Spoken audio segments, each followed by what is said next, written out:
Bonjour, une nouvelle de Guy de Maupassant, l'homme-fille.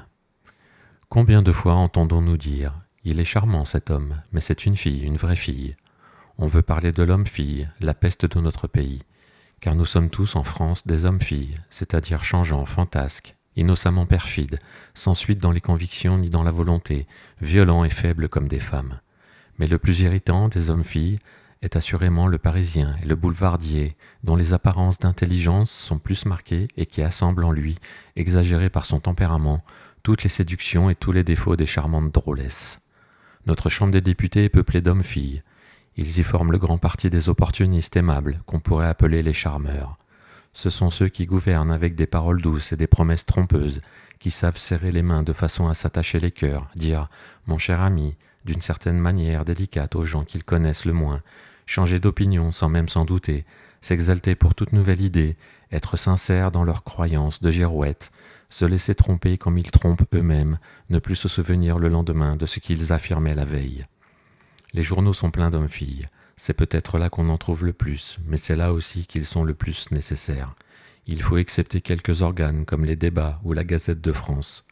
Certes, tout bon journaliste doit être un peu fille, c'est-à-dire aux ordres du public, souple à suivre inconsciemment les nuances de l'opinion courante, ondoyant et divers, sceptique et crédule, méchant et dévoué, blagueur et prud'homme, enthousiaste et ironique, et toujours convaincu sans croire à rien.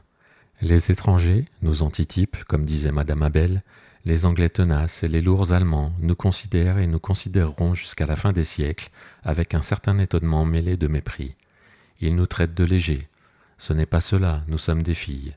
Et voilà pourquoi on nous aime malgré nos défauts, pourquoi on revient à nous malgré le mal qu'on dit de nous. Ce sont des querelles d'amour. L'homme-fille, tel qu'on le rencontre dans le monde, est si charmant qu'il vous capte en une causerie de 5 minutes. Son sourire semble fait pour vous. On ne peut penser que sa voix n'ait point à votre intention des intonations particulièrement aimables. Quand il vous quitte, on croit le connaître depuis 20 ans. On est tout disposé à lui prêter de l'argent s'il vous le demande. Il vous a séduit comme une femme. S'il a pour vous des procédés douteux, on ne peut pas lui garder rancune, tant il est gentil quand on le revoit. S'excuse-t-il? On a envie de lui demander pardon. Ment-il? On ne peut le croire. Vous berne-t-il indéfiniment par des promesses toujours fausses? On lui sait gré de ses promesses seul, autant que s'il avait remué le monde pour vous rendre service. Quand il admire quelque chose, il s'extasie avec des expressions tellement senties qu'il vous jette à l'âme ses convictions. Il a adoré Victor Hugo qu'il traite aujourd'hui de bédole. Il se serait battu pour Zola qu'il abandonne pour Barbey d'Aurevilly. Et quand il admire, il n'admet point les restrictions.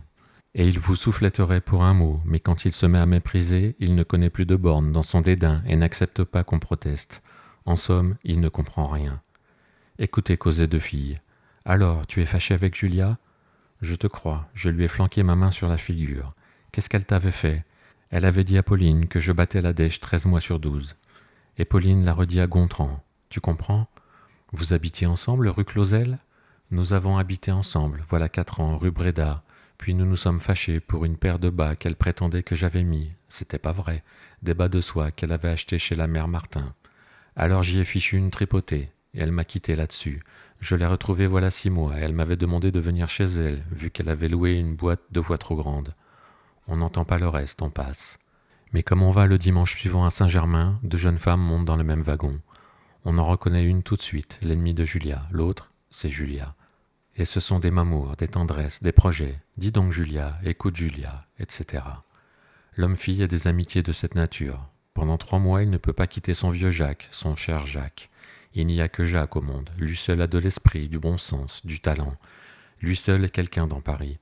On les rencontre partout ensemble, ils dînent ensemble, vont ensemble par les rues, et chaque soir se reconduisent 10 fois de la porte de l'un à la porte de l'autre, sans se décider à la séparation. 3 mois plus tard, si on parle de Jacques, en voilà une crapule, une rosse, un gredin. J'ai appris à la connaître, allez, et pas même honnête, et mal élevée, etc., etc. Encore 3 mois après, ils logent ensemble, mais un matin on apprend qu'ils se sont battus en duel, puis embrassés en pleurant sur le terrain.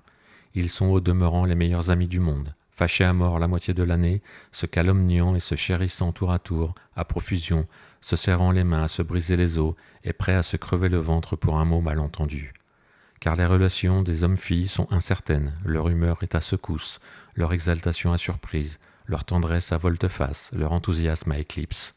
Un jour ils vous chérissent, le lendemain ils vous regardent à peine, parce qu'ils ont, en somme, une nature de fille, un charme de fille, un tempérament de fille, et que tous leurs sentiments ressemblent à l'amour des filles. Ils traitent leurs amis comme les drôlesses leurs petits chiens. C'est le petit toutou adoré qu'on embrasse éperdument, qu'on nourrit de sucre, qu'on couche sur l'oreiller du lit, mais qu'on jettera aussitôt par la fenêtre dans un mouvement d'impatience, qu'on fait tourner comme une fronde en le tenant par la queue, mais qu'on serre dans ses bras à l'étrangler et qu'on plonge sans raison dans un seau d'eau froide. Aussi quel étrange spectacle que les tendresses d'une vraie fille et d'un homme-fille.